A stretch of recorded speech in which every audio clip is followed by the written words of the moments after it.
പക്ഷെ ഇൻഡിപെൻഡന്റ് ആയതിനു ശേഷം അത് വേണ്ടായിരുന്നില്ല എന്ന് തോന്നിയിട്ടുണ്ട് കേട്ടോ. അല്ല, നമ്മളൊരു സിനിമ കഴിഞ്ഞ് അടുത്തൊരു സിനിമയിലേക്കുള്ള ഒരു ജേണി ഭയങ്കര സ്ട്രഗിൾ തന്നെയാണ്. പക്ഷെ ഇപ്പൊ ഞാനത് ആസ്വദിക്കുന്നുണ്ട്. ഒരു സിനിമ കഴിഞ്ഞ അടുത്ത സിനിമയിലേക്കുള്ളൊരു ഏറ്റവും ചാലഞ്ചിങ് ആയിട്ട് തോന്നിയിട്ടുള്ള എന്താണ്? ഒരു ഷൂട്ട് സ്റ്റാർട്ട് ചെയ്യുമ്പോഴാണോ അതോ എൻഡിങ് പ്രോസസ് ആണോ? എങ്ങനെ അത് എന്താ പറയാ, ഒരു ഷൂട്ടിംഗ് ടൈം ആണോ അതോ അതിനുശേഷം നടക്കുന്ന വർക്കാണോ ഭാരം എന്നാണോ ചോദിക്കുന്നത്? അതെ അതെ, ചാലഞ്ചിങ് ആയിട്ട് തോന്നിയിട്ടുള്ളത് ഷൂട്ടിംഗ് ടൈം തന്നെയാണ്. കാരണം അതില് അവിടെ വർക്കായാൽ മാത്രമേ നമുക്ക് ബാക്കി എന്തും വർക്കാവുള്ളൂ. അവിടെ എന്തെങ്കിലും ഒരു പ്രശ്നമോ അല്ലെങ്കിൽ അവിടെ നമ്മളൊരു അഡ്ജസ്റ്റ്മെന്റ് ചെയ്തിട്ടുണ്ടെങ്കിൽ അത് പിന്നീട് ആ അഡ്ജസ്റ്റ്മെന്റ് നമ്മൾ അവസാനം വരെ നമുക്ക് പാരയായിട്ട് വരും. കാരണം ഷൂട്ടിംഗ് സമയത്ത് നമ്മൾ പെർഫെക്റ്റ് ആയിട്ട് സീൻസുകൾ വർക്ക് ചെയ്തിട്ടുണ്ടെങ്കിൽ ആ റിസൾട്ട് നമുക്ക് ടേബിളിൽ കിട്ടും.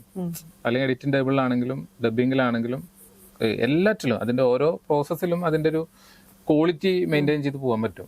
നമ്മൾ ഷൂട്ടിംഗ് സമയത്ത് ശരിക്കും സീൻ ഡെവലപ്പ് ചെയ്യാതെ എടുക്കുകയും അല്ലെങ്കിൽ അത് കറക്റ്റ് ആയിട്ട് അത് കെമിസ്ട്രി വർക്ക് ആവാതെ അതിന്റെ ഒരു സോള് നഷ്ടപ്പെട്ടിട്ട് ഒരു സീൻ ചെയ്തിട്ട് കാര്യമില്ല. അത് പിന്നെ എന്ത് ചെയ്തിട്ടും കാര്യമില്ല എന്ന് വിശ്വസിക്കുന്ന ഒരാളാണ് ഞാൻ.